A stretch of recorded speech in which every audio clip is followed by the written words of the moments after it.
नमस्कार साथियों, शिक्षण विधि की निःशुल्क क्लासेज में आप सभी का स्वागत। संपूर्ण शिक्षण विधि को निःशुल्क रूप से पढ़ने के लिए आप हमारे चैनल से जुड़ सकते हैं। न केवल शिक्षण विधि अपितु संपूर्ण शिक्षा मनोविज्ञान, हिंदी साहित्य, हिंदी व्याकरण को पढ़ने के लिए हमारे साथ निःशुल्क रूप से जुड़ सकते हैं। साथियों, शिक्षण विधियों की क्लास में हम चर्चा कर चुके हैं महत्वपूर्ण कुछ शिक्षण विधियों की, और आज हम चर्चा करने वाले हैं एक नई शिक्षण विधि की जिसका नाम है प्रदर्शन विधि। साथियों, ये शिक्षण विधियाँ सभी आपके लिए इम्पोर्टेंट हैं। आप किसी भी प्रतियोगी परीक्षा के लिए आप तैयारी कर रहे हैं तो इन शिक्षण विधियों से निश्चित रूप से बहुत अच्छे प्रश्न आपसे पूछे जाएंगे जो हमारी क्लास से ही सम्मानित आपको होंगे।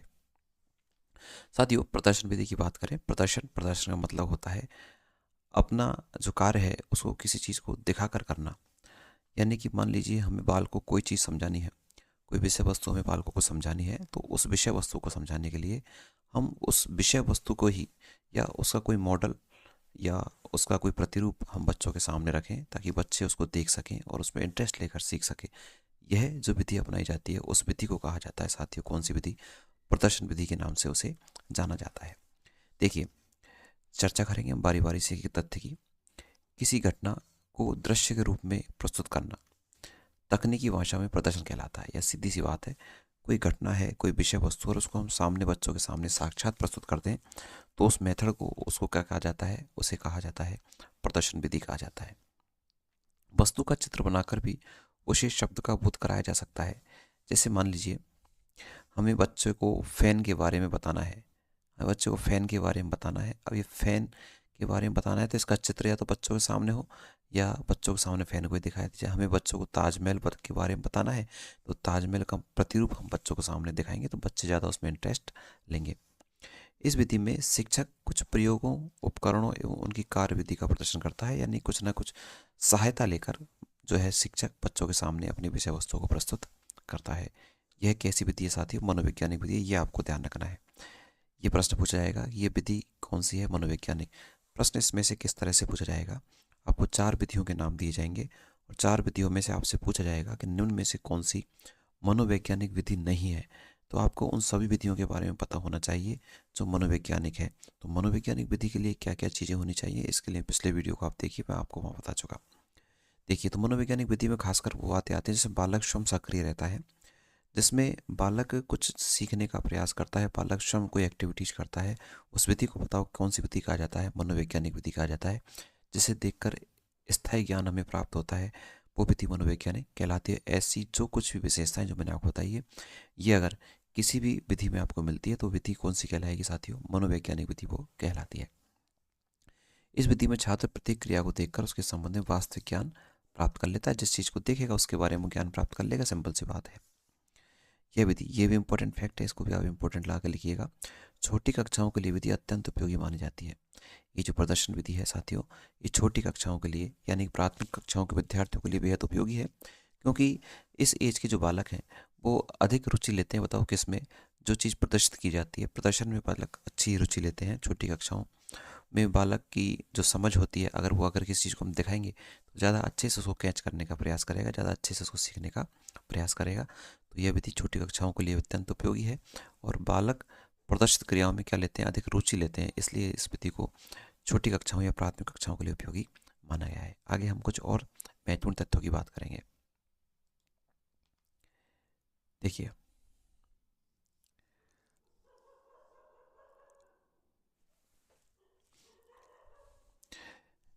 आगे हम बात करें, कुछ और विधियों की बात कर लेते हैं। कुछ और विधि से मतलब इसी विधि की और चर्चा करेंगे हम कि कहानी से संबंधित चित्रों को उचित क्रम में बालकों को दिखाया जाता है। प्रदर्शन विधि की हम चर्चा कर रहे हैं।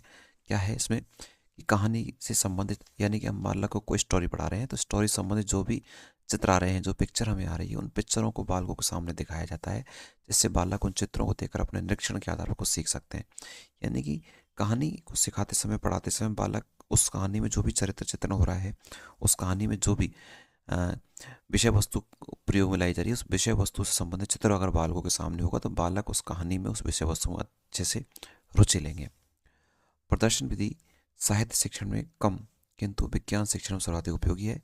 ये कहना चाह रहा है कि साहित्य में प्रदर्शन का कम होता है प्रयोग, लेकिन विज्ञान में तो टोटली बताओ किस पर आधारित होता है? प्रदर्शन प्रायोग होता है, प्रयोग पर आधारित होता है। बालक स्वयं किसी चीज़ को करके सीखता है, प्रैक्टिकली ज्ञान उसे होता है और प्रैक्टिकली ज्ञान जब तक प्रदर्शन नहीं होगा तब तक उसका वजूद नहीं होता।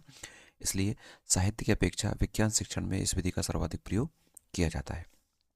यह विधि करके सीखने के सिद्धांत पर आधारित है, अर्थात यह विधि लर्निंग बाय डूइंग, यानी कि बालक स्वयं किसी कार्य को करे और स्वयं कर कर कार्य को जो सीखा जाता है वो ज्ञान होता है स्थायी, इसलिए इसमें स्थायी ज्ञान होता है, बालक स्वयं सक्रिय रहता है, इसलिए ही तो इस विधि को क्या कहा जाता है, मनोवैज्ञानिक विधि कहा जाता है। तो करके सीखने के सिद्धांत पर आधारित होता है, बालक स्वयं किसी कार्य को करता है और फिर सीखता है। इसमें मूर्त से अमूर्त शिक्षण सूत्र का प्रयोग किया जाता है। इसमें मूर्त से अमूर्त, मूर्त का मतलब होता है जो चीज़ हमें दिखाई देती है और अमूर्त का मतलब होता है जो चीज़ हमें दिखाई नहीं देती, अर्थात विषय वस्तु हम जो पढ़ रहे हैं वो अमूर्त होती है, लेकिन विषय वस्तु संबंधित जो चित्र हम देखते हैं वो मूर्त होता है। इसलिए मूर्त से अमूर्त की ओर शिक्षण सूत्र पर यह विधि कार्य करती है। आगे हम कुछ और चर्चा करेंगे इसी शिक्षण बिंदुओं से, इसी शिक्षण विधि से। साथियों, क्लास आपको पसंद आ रही तो क्लास को लाइक, अपने मित्रों को शेयर करना ना भूलें। देखिए, इस विधि के कुछ गुण भी हैं। जो प्रदर्शन विधि है, इस प्रदर्शन विधि के कुछ गुण हैं। कौन कौन से गुण हैं इसके हैं, इस पर अपन चर्चा करते हैं। देखो, ये तो मैं आपको बता चुका कि विधि कैसी, बताओ, मनोवैज्ञानिक विधि है।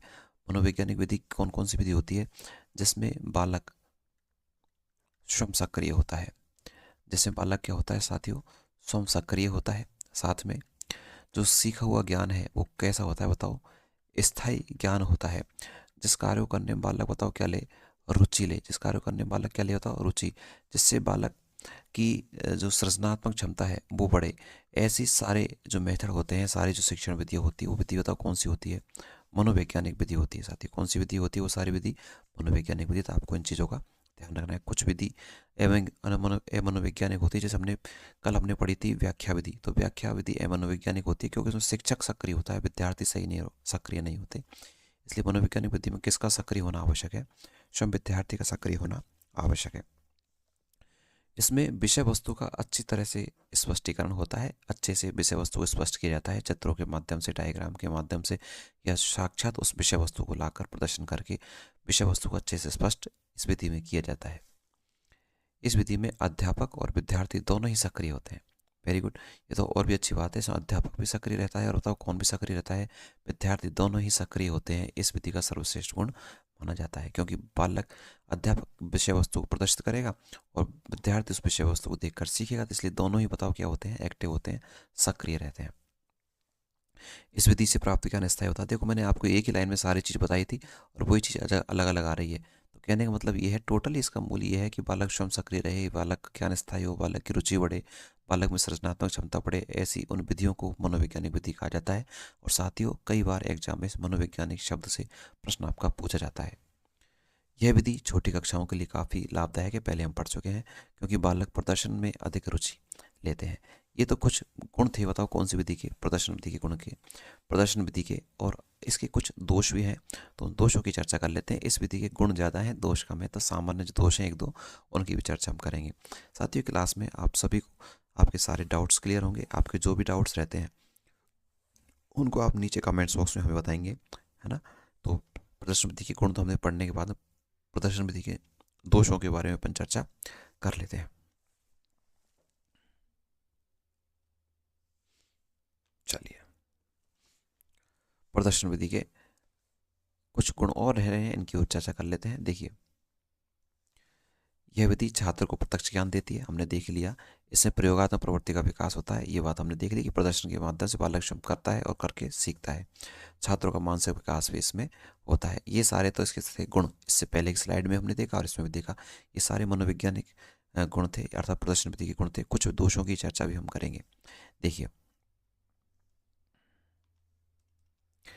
कुछ दोष भी इस विधि के हैं। जैसे बात करें प्रदर्शन विधि के दोष, प्रदर्शन विधि के कौन कौन से दोष है उसकी चर्चा कर लेते हैं। देखिए, कुशल एवं अनुभवी शिक्षकों की क्या होती है, इसमें आवश्यकता होती है। यानी कि प्रदर्शन विधि का प्रयोग वही शिक्षक कर सकता है जो अनुभवी होगा, जिसने पहले से उसके बारे में तैयारी अच्छे से की होगी, अनुभव रख रखा होगा। ऐसे शिक्षक ही इस प्रदर्शन विधि का प्रयोग कर सकते हैं, अन्यथा इस प्रदर्शन विधि का प्रयोग करना थोड़ा सा कठिन है, क्योंकि बिना जानकारी के प्रदर्शन विधि का प्रयोग करेंगे तो इससे बालक को थोड़ा सा इफेक्ट गलत जाएगा, बालक कुछ गलत चीज़ें या गलत एक्सपीरियंस भी इससे ले सकता है। इसलिए शिक्षक का, बताओ, क्या होना आवश्यक है, बहुत विशेष रूप से अनुभवी होना आवश्यक है। अनुशासन का अभाव रहता है, क्योंकि प्रदर्शन जब करते हैं तो थोड़ी सी क्लास का जो माहौल है, थोड़ा सा एनवायरनमेंट वो अलग टाइप का हो जाता है, बच्चे शोर करने लग जाते हैं, किसी अन्य कार्यों में संलग्न हो जाते हैं। इसलिए थोड़ा सा अनुशासन का भी, बताओ, क्या होता है इसमें अब आप कौन सी विधि की बात कर रहे हैं अपन? प्रदर्शन विधि की। साथियों, इस क्लास में आपको मैं और बता दूं थोड़ी सी जानकारी। इस क्लास में आपको बता दूं कि हम पढ़ रहे हैं, बताओ क्या? शिक्षण विधि। हम पढ़ रहे हैं क्या साथियों? शिक्षण विधि। इस शिक्षण विधि में हम संपूर्ण हिंदी की विधि, संपूर्ण आपके संस्कृत की विधि, आपके SST की विधि पढ़ेंगे। यहाँ हम आपके विज्ञान और गणित दोनों विषयों की शिक्षण विधियों को बारी बारी से एक एक करके चर्चा कर रहे हैं और उसके बाद आपके MCQ भी स्टार्ट होने वाले हैं जल्दी ही। साथ में शिक्षण विधियों के अलावा हम पढ़ रहे हैं इसी चैनल पर शिक्षा मनोविज्ञान संपूर्ण रूप से निःशुल्क। इसके अलावा हम पढ़ रहे हैं हिंदी व्याकरण। हम हिंदी व्याकरण पढ़ रहे हैं, इसी के साथ में हम हिंदी साहित्य भी इसी चैनल पर पढ़ रहे हैं। इसके अलावा बहुत जल्दी ही आपकी संस्कृत की अलग से क्लास स्टार्ट होने वाली है। तो आप सभी निःशुल्क रूप से अपना संपूर्ण सिलेबस करना चाह रहे हैं तो आप हमारे चैनल से जुड़े रहिए। साथियों, क्लास आपको कैसी लगी नीचे कमेंट्स बॉक्स में ज़रूर बताइएगा, अपने मित्रों को साझा जरूर कीजिएगा। Thank you.